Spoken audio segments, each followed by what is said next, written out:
Alright, hey, hi, and everybody, this is Pika here, and I'm here to present to you Katawa Shoujo Part 14, I think. I'm sorry I forgot to mention it in the last thing, but god damn it, I was a little bit fed up. Oh, and guess who's coming to join us? Hey, Kiddo.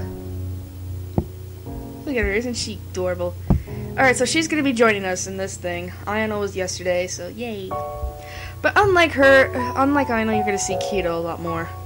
Though probably only the top of her head. Alright, so let's see. Where we were yesterday was a bunch of crap. Alright, I've been sneezing a little. I sneezed a lot before this, so it's like blah blah blah blah blah. Alright. Today's art club meeting is currently on hold while everyone waits for Nomiya. Okay, sorry about that. Nomiya to show up. I take this time to try and explain my theory about Yamaku to Rin. I've tried to figure out what exactly about the school feels so special to me. That concept I unsuccessfully tried to explain to Yuko the other day. It's still difficult, but the track meet and the time I've spent observing my fellow students have helped my ideas mature a little. Have you noticed that people talk all the time? I can't really explain it, but once again, as I try to explain my observation, I'm struggling for words. The student body is heavily cliqued, and I'm only now beginning to make sense of the intricate grouping and popularity networks. And yet the feeling of being a part of a group is stronger here than I remember it being in my old schools. I'm trying to say that this school isn't like other schools, or at least the students aren't, even after discounting the obvious. Do you know what I mean? I don't know what you mean. Oh, well, whatever then. I want to pursue the issue, but at that point Nomiya arrives. God damn it. The teacher is wiping sweat from his forehead with a handkerchief and breathing rather heavily. He quickly glances over the room, then settles down a bit. Hello, apologies for being late. Oh yeah, I didn't lock my door. God damn it. That's the one thing I need to start remembering, is to lock my door whenever I record.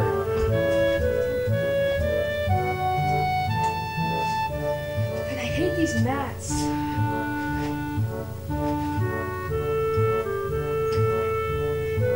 Basically, I have these mats. It's basically car mats, but it's like it's just to keep from ruining my floor. But they're horrible because they don't stay. Is everyone present? Good. I must confess, I haven't really planned anything for today, as I've been extremely busy lately, but I'm sure we could come up with something entertaining. Anyone have any suggestions? I was thinking we could have a discussion circle since we haven't had one in a while. I at least found the last one magnificently enjoyable.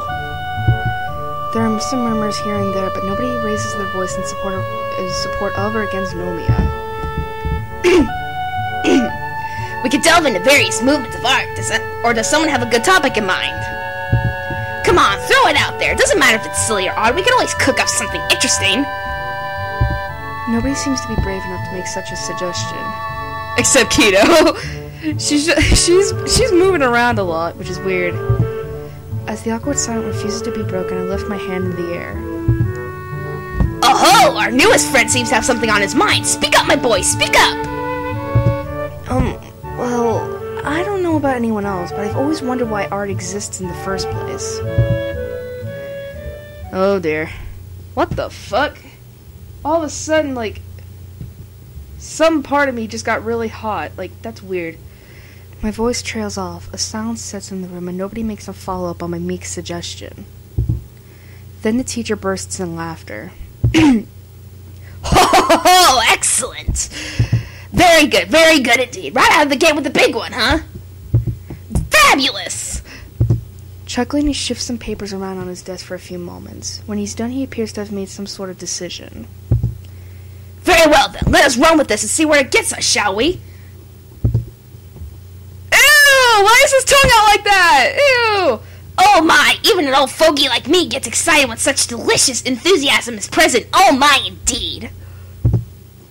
Let me gather my thoughts a moment so I can figure out a good starting point for everyone. I sound like a smoker, like, and I mean, what I mean by smoker is like a smoker woman, not a smoker male, but it's the closest I got. For some reason, the teacher seems to be almost literally bursting with excitement. He scribbles a few things down on a loose sheet of paper, then cleans his glasses with the handkerchief. He strikes a pose, then freezes for an overtly dramatic artistic pause that spans what must be half a minute. It's so quiet I can hear a pin drop. First, let's come up with a few questions that we want answered, such as what is art and why does art exist? Anyone have any questions that might be related? The boy with sunglasses pipes up almost immediately. His voice is soft and quiet, and I have a hard time making out what he says. What defines an artist? After him, another question comes up. If I fill a cardboard box with water and call it art, is it art? Nope. Everyone laughs at that, even the teacher. Great! Wonderful! All of these! Let me start by saying that this is not a clear-cut issue by any means, and as such, I'm not going to give you any answers. I'm only going to speak from my own perspective. Scholars have argued about these sorts of questions since time immemorial, and there has never really been a broadly applicable consensus reached. There are, however, some qualities that most tend to generally agree upon. However, hopefully you all should find these acceptable as well. In short, art defines itself. It simply cannot be contained to a definition from the outside, since the boundaries of art expand and contract from forces within. Sorry, I have a little bit of crap in my throat. Every day, someone somewhere comes up with something completely outrageous that challenges any and all preconceptions. The core reason for this is that rather than the rational side of the mind, art appeals to the intuition, the instinct, the primal. You will find it very hard to explain why exactly it is that you enjoy some particular style or piece, no? He doesn't wait for a response before continuing. This is exactly why. So art is this sort of wild, uncontrollable thing that lurks somewhere deep in our subconscious. Now, why does it exist? Nomi apparently expects someone to pipe up with a guess, but as nobody dares to interrupt his inspired speech, he continues. It was a trick question. You see, art also validates itself. Generally speaking, you might say that art exists for no other purpose than itself. It's something that exists merely to leave a mark in history. It's the defiance of a mortal against the face of darkness, as was once said. Art is truly the proof of our existence. You all should know that human culture and civilization are tightly tied to the existence of art. Then what about artists? What drives a man to dedicate his life to a thing so fickle and mysterious that it even defies definition? There are as many answers for this as there are artists, but if I had to put it into words, an artist doesn't make art because he can, but because he must. Nomiya takes a pause, and his gaze sweeps over his audience, eyes flaring with passion. It is obvious that art touches the very soul of each and every human being in one way or another, so if you were given a chance to connect with your fellow man in such a fundamental way, how could you not? I'm losing breath over this. There is a poem I'm very much fond of, and I shall recite the most well-known part of it to you now. I feel that for me personally, of all possible things, it captures best the essence of what it means to be an artist. Nomi leans against the desk as he clears his throat in preparation. Looking at some distant place, he utters the words in the heavy afternoon air with his soft basso voice. That's not what I'm giving him. To see a world in a grain of sand. Oh. And a heaven in a wild flower. Hold infinity in the palm of your hand. And eternity in an hour.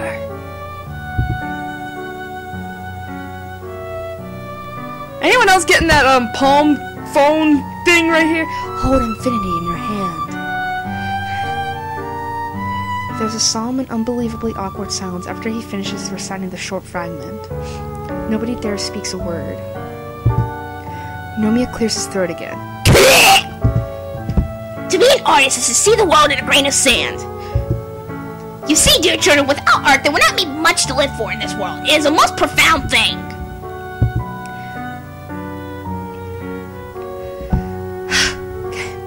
I'm sorry, my God damn it, Keto. I'm sorry, my voice is really starting to lose it. Just from not even 10 minutes of this. He's clearly touched by this notion. I almost expect to see a lone tear rolling down his rough cheek, but it never comes. I turn to Rin and whisper to her. So how is this a discussion circle? She shrugs nonchalantly back at me. The previous ones were the same. To To his credit, Nomiya does try to get some debate going, but the club seems to be reluctant to comply. I feel a bit guilty about opening my mouth. Maybe we would have been spared from this. That was the best speech ever. Thank God. As the meeting comes to a close, I realize we haven't once touched any paint or pens today, and I feel somewhat disappointed. God damn it. Nomiya suddenly appears next to us. He seems to be still fired up from the speech he delivered. His cologne smells musky and saturating at the same time, giving me an instant headache, even though I'm not sensitive to perfumes. He's looking at Rin like a hungry wolf. Tezuka, do you remember Miss Sainoji, who visited us at the festival? Wait, Mrs. Sayonji. Sayonji, okay. I think so. I'm going to tell you something amazing. The thing is, she's a very well-known gallerist around here. It turns out I might be able to get her to consider having something for work put on display. He hands his sentence with a dramatic gesture. It seems he's expecting Rin to show some sort of joyous, shocked reaction at such grand news, but she just stares at him blankly. Magnificent, isn't it? This could be a real chance for us to get ahead, girl. What do you mean, us? Okay, Nomiya, what do you mean by us? It's Rin's artwork. Shouldn't she be the only one? But now I know what you're about to say. Yes, it wouldn't be a simple affair, but I think this is an absolutely fantastic opportunity. Frankly, I wouldn't be surprised at all if he even made it big. This could be the first step, and then when the word is out, we strike while the iron is hot, right, Nakai? I still don't understand what you mean by us. Yeah, it does sound pretty great, if you're into that kind of thing. See, we should definitely not let this one pass, am I right? I don't really... Rin seems to be troubled for some reason. I can't figure out why. What Nomiya is saying does indeed sound like a possibly great thing. She does look pretty down, though, and confused. I've never seen her like this. So, what do you think? Rin looks up to her teacher's glowing face and then back down at her desk. I'll think about it. Nomiya is at last taken slightly aback by Rin's lack of superlative delight. Then he smiles widely at her and gently pats her head. Good girl. Maybe she doesn't want to do this thing. What's your problem? The club meeting is finally over, and I lazily collect my things and help clean up. I start feeling exhausted for some reason. Oh, Asa, okay. There isn't much to do, however, so it's over quickly. I catch up to Rin, who left the club room just a moment earlier, so we're walking down the stairs to the ground floor while I try to go over Nomiya's passionate speech about art, and Rin seems to be lost in thought. Not an unusual state for her, I've learned, but something about her expression makes me feel uneasy. Penny for your thoughts? That'd be too cheap. You're just overpricing your thoughts. I wouldn't be able to sell them anyway. I'm not sure what I'm thinking yet. That'd be fraud too, like stealing candy from a baby. That's theft, not fraud. I have to think about what I think. Is this about what the teacher said, getting your work put on display and all that? She doesn't answer, but stops in her tracks as we reach the lobby. We're the only people around, so it's very quiet. Footsteps echo from a few floors up as someone hurries along a hallway. I think I'm going to go somewhere elsewhere. I think she really is troubled. Want company? I can't promise much help with the thinking, but it's not like I have much else to do, and I'm supposed to do some light exercise. If you like. Nice. We're getting close! Rin leads me outside to the wall behind the dormitories. There's a small back gate there, made from the same wrought iron as the main gate. It leads to a shadowy... Keto, I'm gonna have to move it because I can't see that word. Sorry. Woodland Park behind the school. The gate is rusty, as if it hasn't seen much use.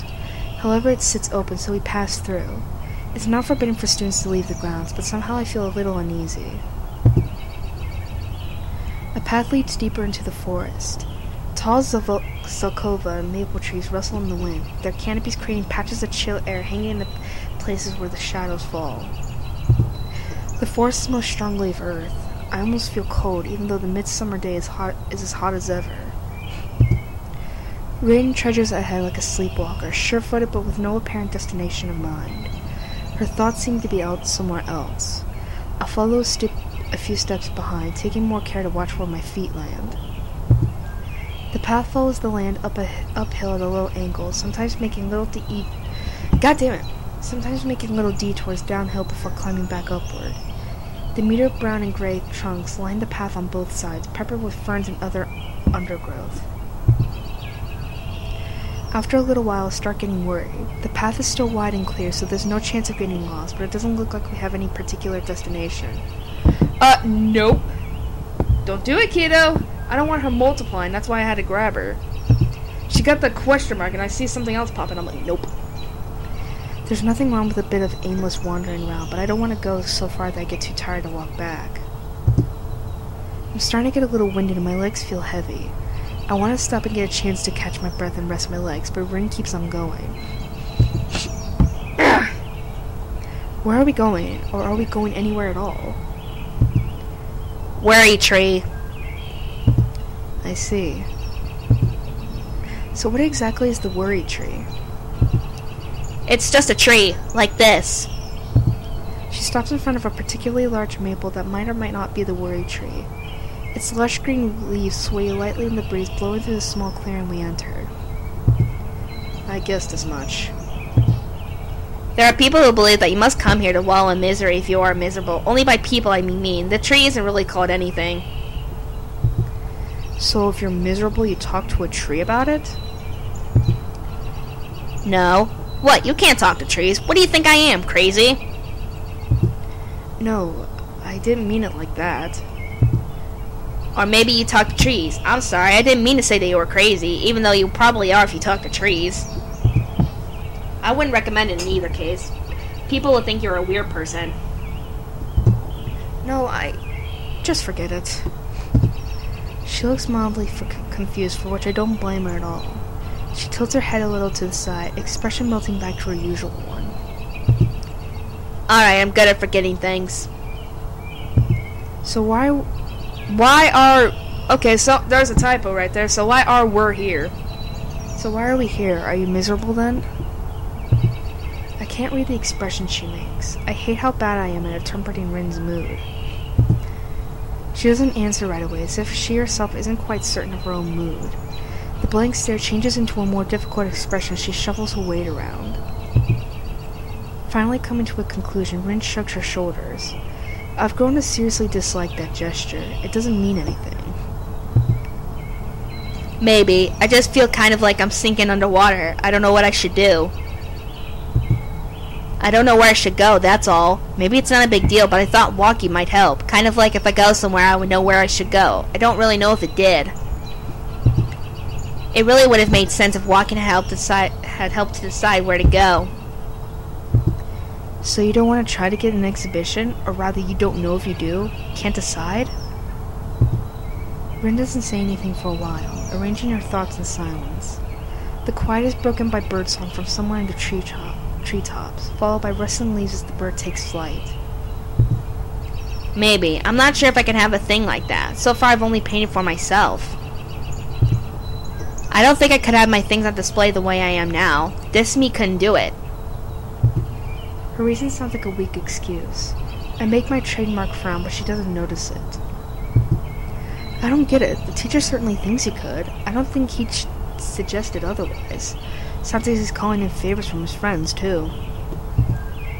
I know, he's really done a lot for me, but this might be too much. Becoming someone who can do it might be pretty hard. Maybe I couldn't do it at all. He can't do it for me, and if I let him try, I just sink deeper and deeper. Rin stands in front of the large maple and turns away from me. I want to close the few feet of distance between us, and I don't know. My irritation is gone, and I start feeling sympathetic to her. I know exactly how you feel. Well, maybe I don't, but still.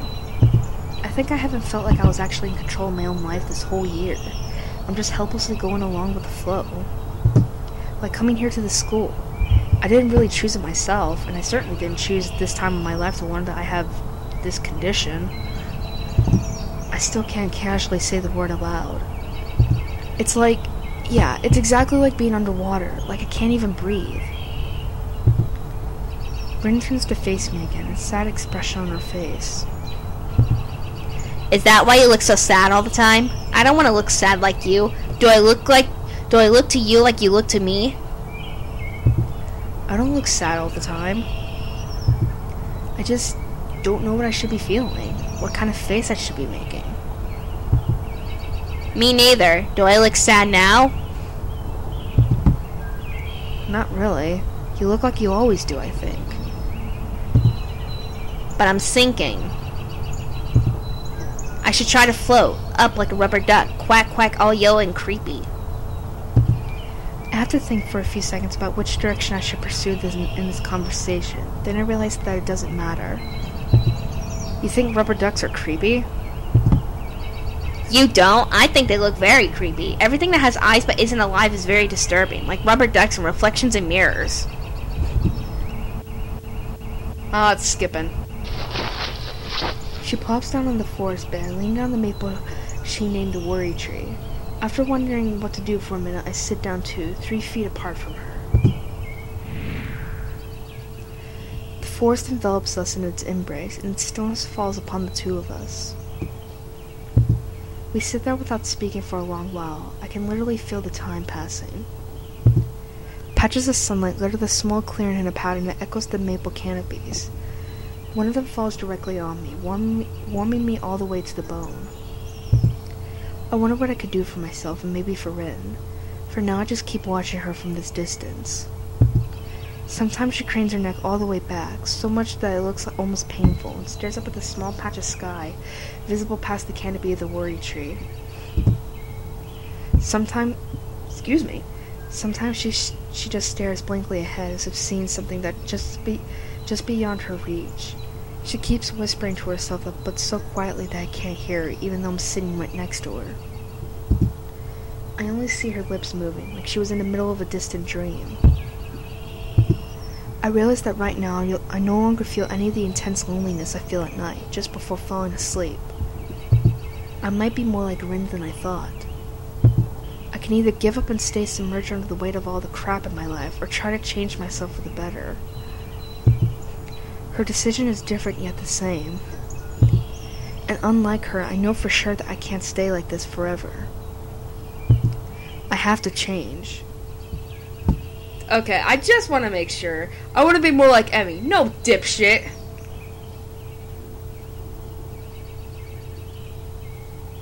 I know the choice seems obvious, but I gotta make sure.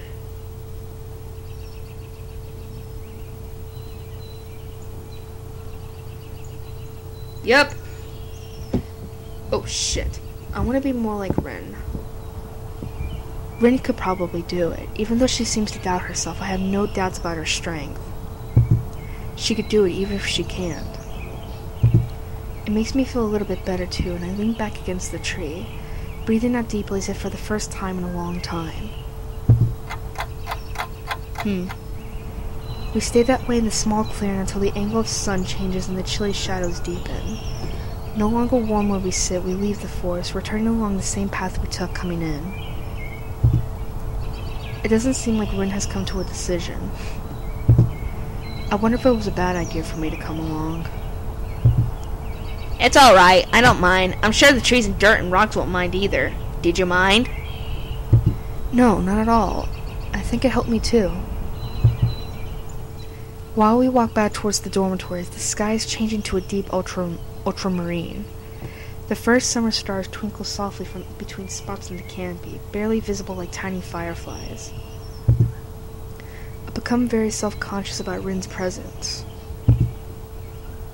I haven't thought much about girls since things fell apart with Iwanako. This is the kind of same situation as them, but to be honest, I don't think it really counts for much, not with Rin. And yet, it feels good walking next to her, even if it isn't anything more than this. At first I think Rin agitated me quite a bit with her unpredictable behavior, but recently I feel I haven't had to be on my toes so much. I managed to let myself go a little. It makes me feel satisfied, even though ultimately I think it's more thanks to Rin than myself. She seems to be disinterested in a huge number of things, but something in her makes me try harder than I normally would.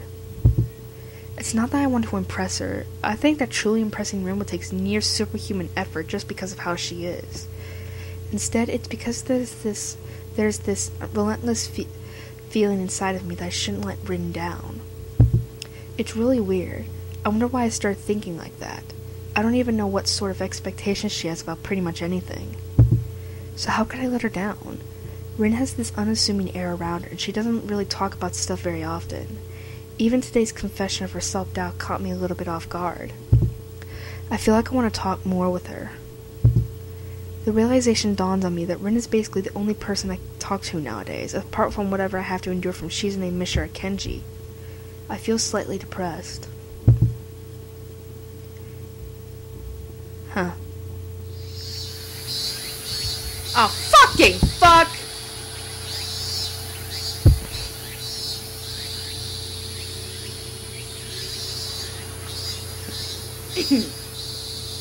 In front of the dormitories, as if summoned by my dark thoughts, we run into Kenji himself. It feels very odd seeing him outside, breathing fresh outdoor air. At least it's already dusk. I partially expect Kenji would disintegrate upon direct exposure to the sun. Kenji himself seems very insecure as well, standing around looking like he's waiting for something, but doesn't know himself what it might be. Okay. Hey Kenji, what are you doing? Hello. Who are you? Da da da da da da da da da da.